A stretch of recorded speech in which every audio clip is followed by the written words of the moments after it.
El hombre es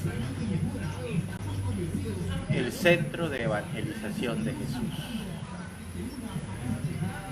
El hombre es el centro de evangelización de Jesús.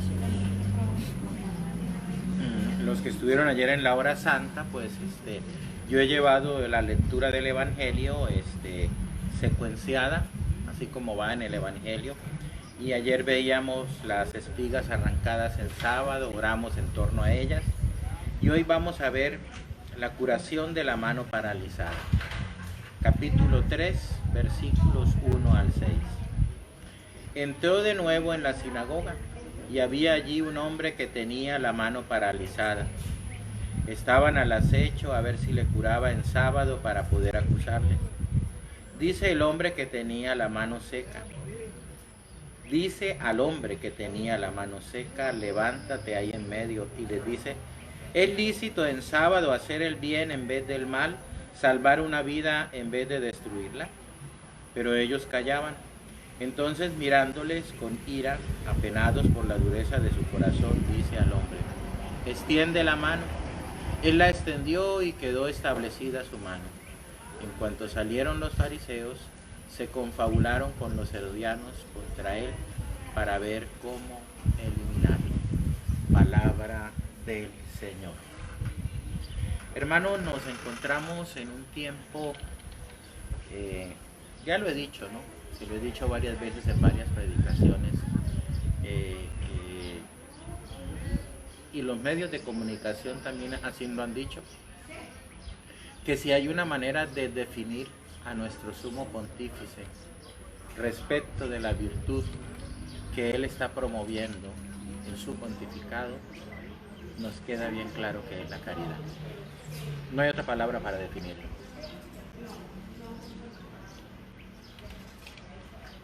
Nos ha puesto la mirada en esta virtud que ciertamente, hermanos, la teníamos por allá olvidada.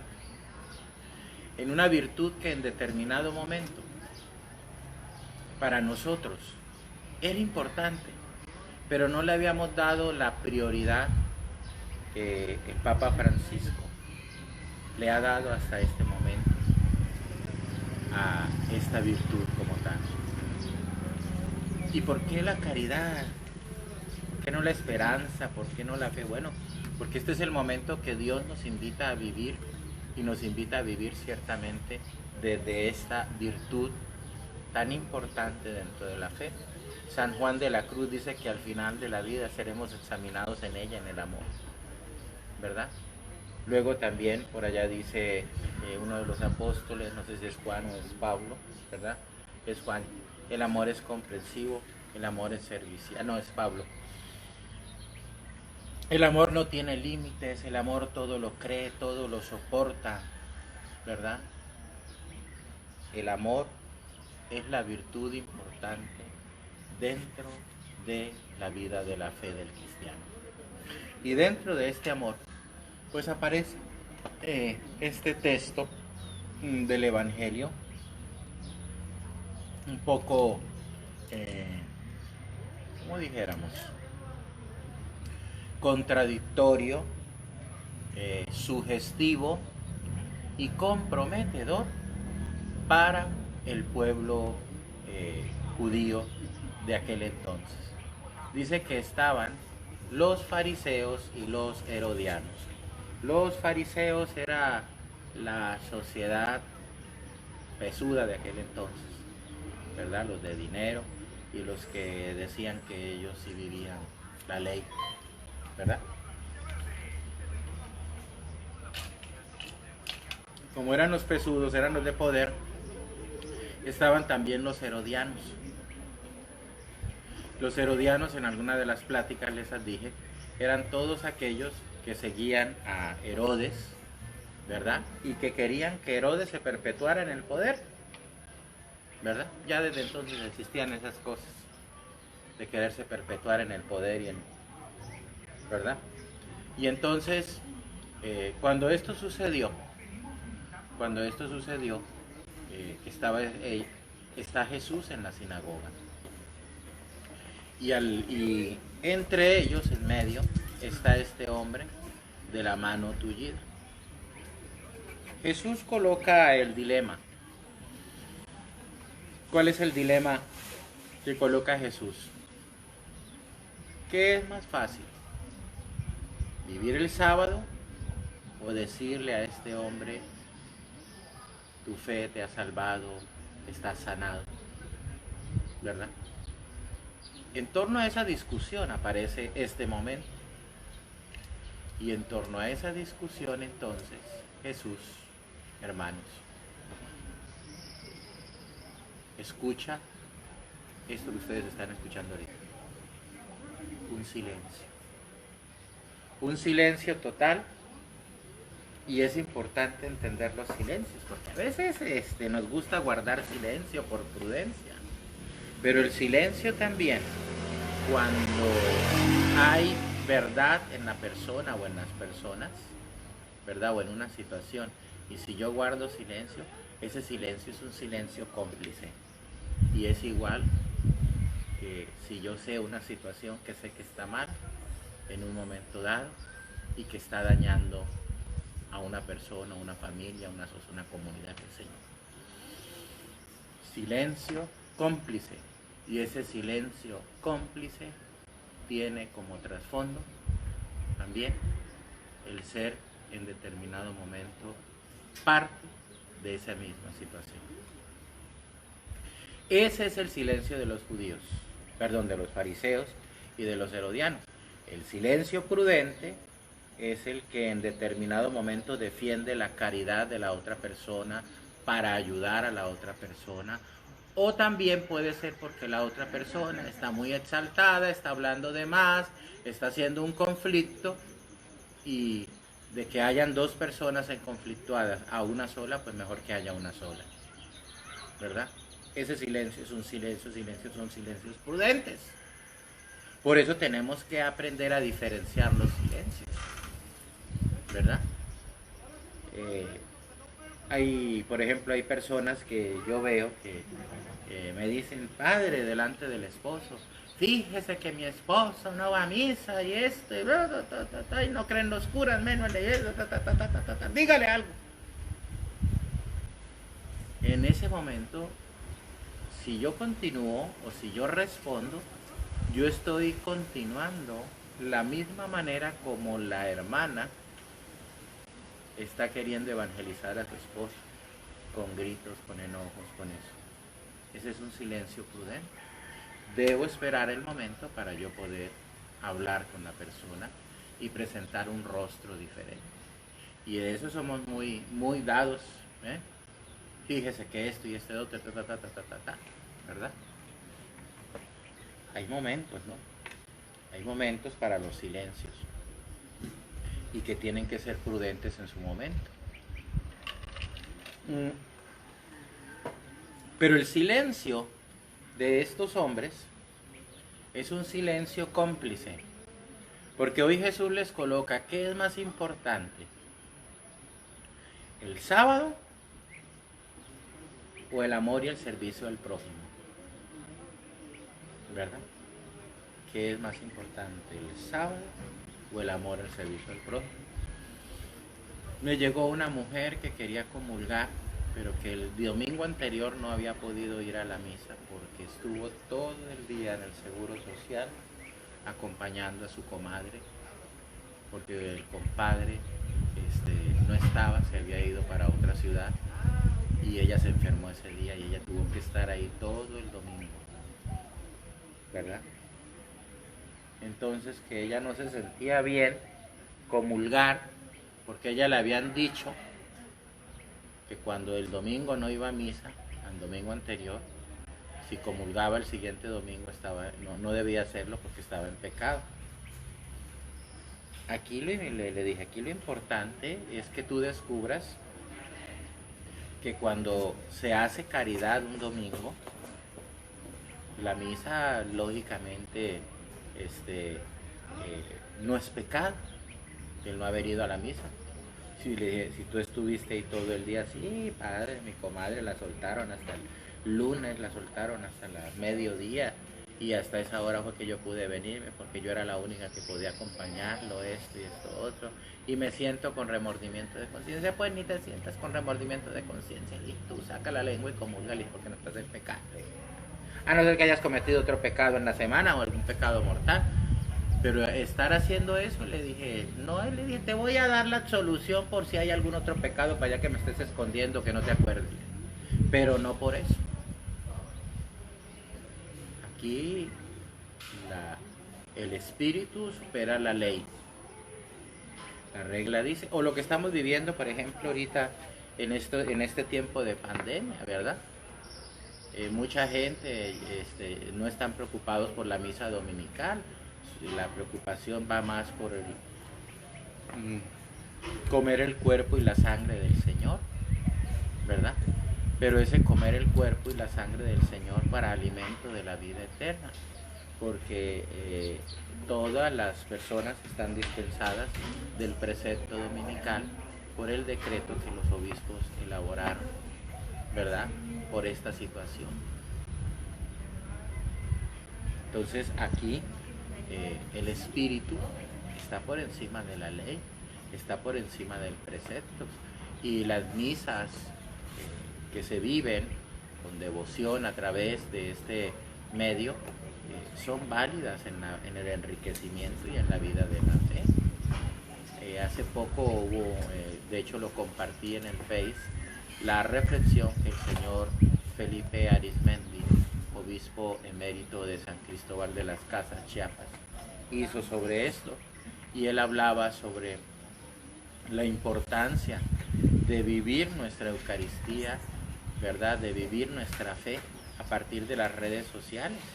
Que si estoy en la casa, no me voy a sentar a la misa, ¿verdad? Con una botana aquí al lado, ¿verdad?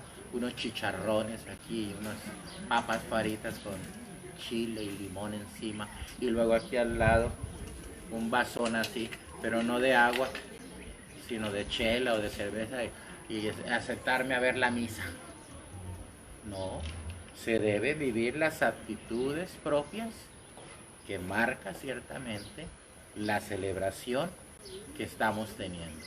Una celebración digna debe celebrarse dignamente, ¿verdad? Que si me tengo que arrodillar, me voy a arrodillar dentro de la casa, que si voy a estar de pie, voy a estar de pie. De esa manera es como se vive la Santa Misa, a partir de estas nuevas realidades tecnológicas como tal, ¿verdad? Eso es hacer que el espíritu supere la ley, que el espíritu vaya más allá de la ley. Y eso es lo que Jesús enseña precisamente hoy. Le dice al hombre, ponte en la mitad, ¿verdad? Y le dice, queda sanado. Inmediatamente cuando sucedió el milagro, pélate Tintán. Los herodianos y los fariseos fueron a buscar las estrategias para acusar a Jesús de lo que había hecho el sábado. Pero el hecho de ellos salir de ahí a hacer eso ya no era violación del sábado, si estamos en el plano de las reglas y de las leyes, ¿verdad? Si estamos en ese plano de las leyes y de ellos también infringieron el sábado por salir de ahí como mitoteros también. ¿De qué manera iban a dañar y en determinado momento a preparar la manera de molestar a Jesús ante esta situación? Jesús, al sanarlo, no lo hizo para decirles, mira qué fregón soy, mira yo sí las puedo, en cambio ustedes mira lo que hacen, nomás mirar, como el chinito. Jesús, cuando realiza este milagro, a Jesús le queda bien claro que la nueva ley, que la nueva manera de evangelizar tiene un centro especial, y el centro especial de la evangelización seremos tú y yo, el hombre concreto, la mujer concreta, que necesita ser evangelizada, que necesita encontrarse y ser encontrado por Jesús. Jesús necesita encontrarse contigo y conmigo porque tú y yo somos importantes para Él. Porque la nueva manera de hablar Dios ciertamente es esta, hermanos, de estar con nosotros, de preocuparse con nosotros. La religión judía, y así puede convertirse también nuestra fe. Ayer les decía que una cosa es ser discípulos y otra cosa es ser adeptos, ¿verdad? O gente que está con Jesús. Le digo, mire, por ejemplo, uno es adepto, así como en las campañas políticas, ¿no? Que llegan los diferentes partidos políticos y bueno, y piden las credenciales y entonces se hace toda ¿cómo se llama? Todo el análisis y luego también las inscripciones para saber de cuántos militantes tenemos, ¿verdad? Y luego el militante llega y se inscribe y bueno, y luego le dan despensa o luego le dan un apoyo o luego le dice que le van a dar un trabajo y ahí traen al militante en la campaña política, ¿verdad? Y y grita y que viva, ya que está, ¿verdad? Por ese tiempo. Jesús puede convertirse en eso para nosotros. ¿Cómo puede convertirse en eso para nosotros? Cuando lo buscamos nomás en nuestras necesidades o en determinados momentos. Pero Jesús quiere ir más allá. Cuando Jesús proclamó su evangelio, es un evangelio que llega hasta lo más profundo del corazón y de nuestra vida, para cambiar nuestras actitudes, para cambiar nuestra manera de pensar, para cambiar nuestra manera de vivir. De esa manera es como Jesús llega precisamente para ser el Dios con nosotros, para transformar nuestras actitudes, para transformar nuestra manera de sentir, de actuar, de vivir, de ver la vida incluso, ¿verdad? Porque cuando uno trae sufrimiento, trae dolor, la vida no tiene sentido, no le encontramos el mismo sentido a la vida. Pero cuando nos encontramos con Jesús, la vida cambia, la vida se transforma, la vida es nueva y vemos la vida desde la visión de Dios. Y podemos tratar, podemos perdonar, podemos servir, porque soy discípulo de Jesucristo, porque camino con Jesucristo, porque Jesucristo es mi alegría y porque yo soy el centro de su mensaje evangelizador, porque esa palabra es para mí, porque la predicación que está dando el sacerdote no es para hacerme a mí sentir mal, no es para mi hermana, para mi amiga, no, es para mí que llega a mi vida, a mi corazón, que me transforma. Estuvo dura la cosa, llovió, así es. Decía San Oscar Arnulfo Romero que si la predicación no causa en determinado momento desacuerdo, si la predicación en determinado momento no crea contradicción en la persona, dice, entonces no estaremos hablando de Dios. Estaremos predicando, diciendo cosas bonitas, estaremos hablando de recetas, qué sé yo, lo que usted quiera ponerle, pero no estaremos de veras escuchando esa palabra de Dios que me confronta y que es luz para mi vida y que puede causar en un momento dado y en un primer momento enojo, hermanos. Nos puede causar enojo cuando la palabra de Dios viene así, porque así es la palabra de Dios. Pero cuando somos dóciles a esa palabra, cuando nos abrimos, cuando no nos resistimos, dejamos que esa palabra llegue a nuestra vida y entonces se convierte en luz, se convierte en camino a seguir, se convierte en un derrotero hacia donde tú y yo podemos llegar en el camino del Señor. Esa es la novedad, hermanos. La novedad de Jesús es que el Padre Dios vino a decirnos que nosotros somos lo más importante. Las reglas, el orden es importante, pero las reglas, el orden, el derecho, las leyes nunca deben estar por encima del hombre. El hombre tiene que estar por encima de ellas.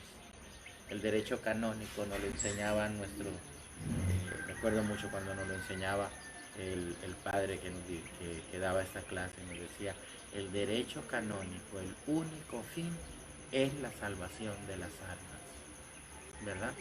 Cuando uno es buen cristiano, cuando uno es un hombre que se esfuerza, es una mujer que se esfuerza por hacer las cosas bien, hermano, las leyes que están en un país, las leyes que están en un estado, en un municipio, no son difíciles.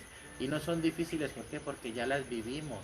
Porque para nosotros principalmente el vivir los valores, el vivir las virtudes, nos hace entonces responsables, nos hace entonces protagonistas, nos hace entonces ciudadanos. Primero ciudadanos del cielo y luego buenos ciudadanos en el lugar donde vivimos, donde nos realizamos, donde nosotros caminamos. Escuchaba yo ayer y siempre lo he dicho también, ¿no? Que hay muchas cosas que nosotros en nuestro país quisiéramos que fuéramos tal vez como Japón, como Alemania, ¿verdad?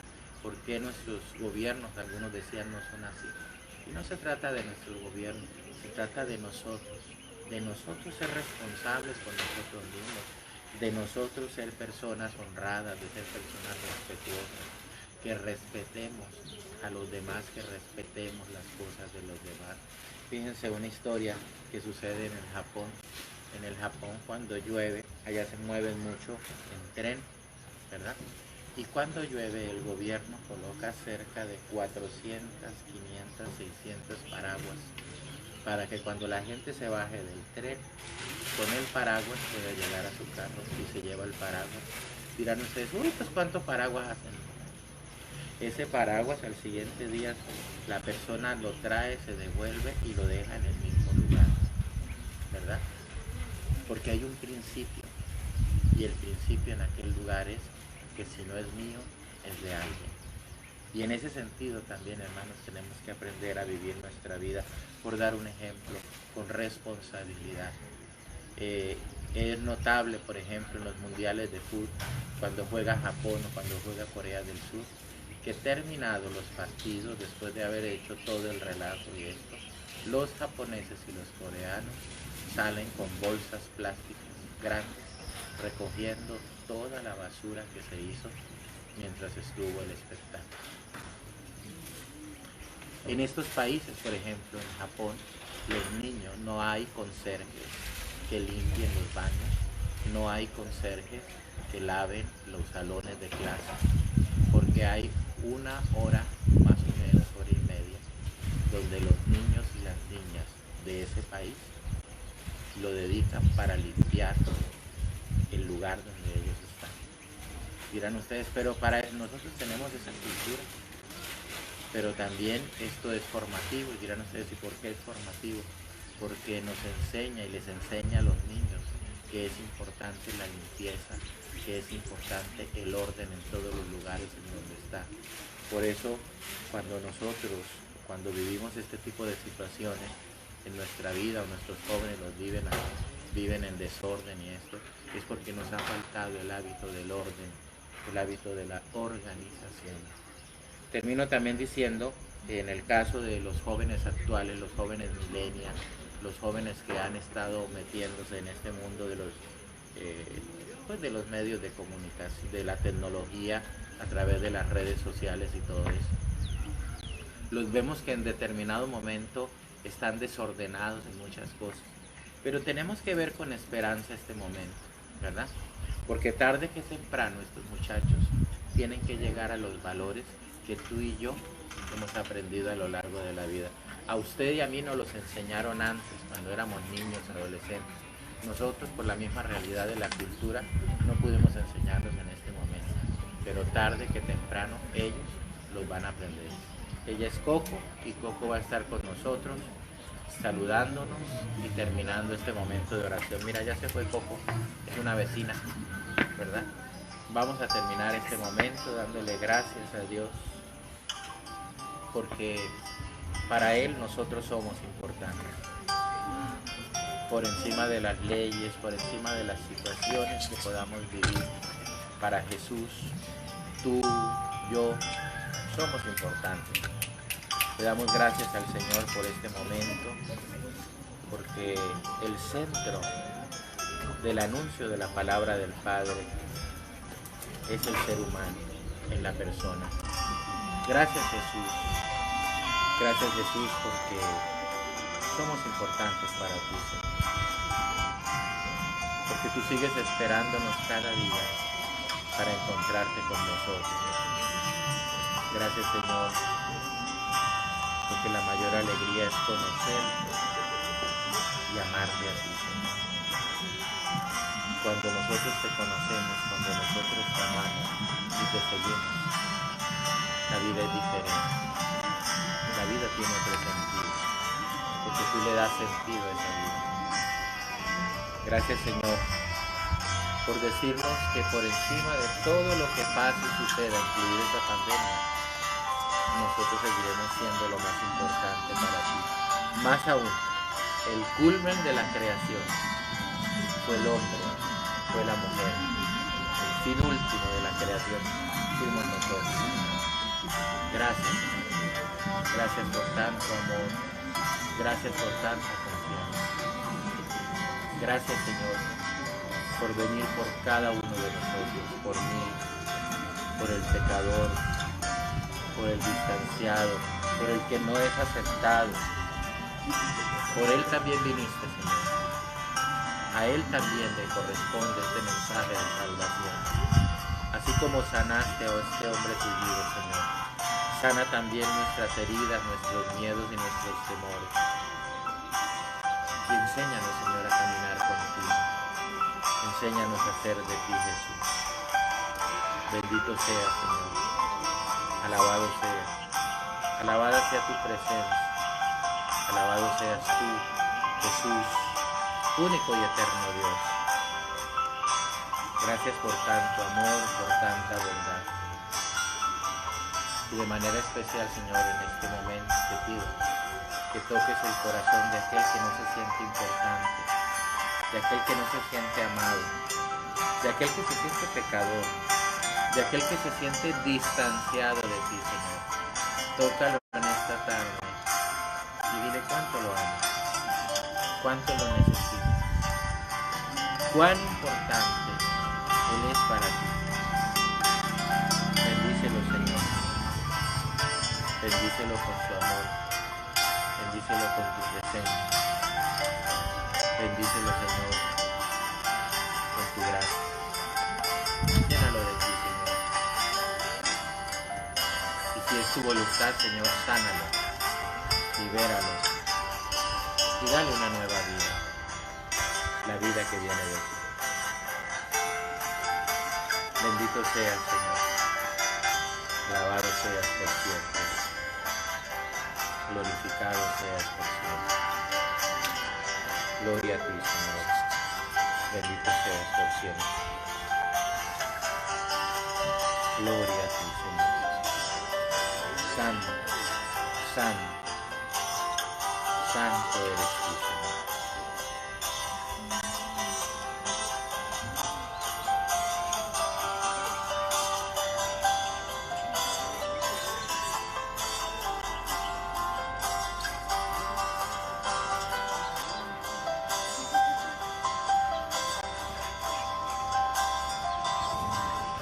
Damos gloria al Padre, al Hijo y al Espíritu Santo, en el nombre del Padre, del Hijo y del Espíritu Santo. Amén.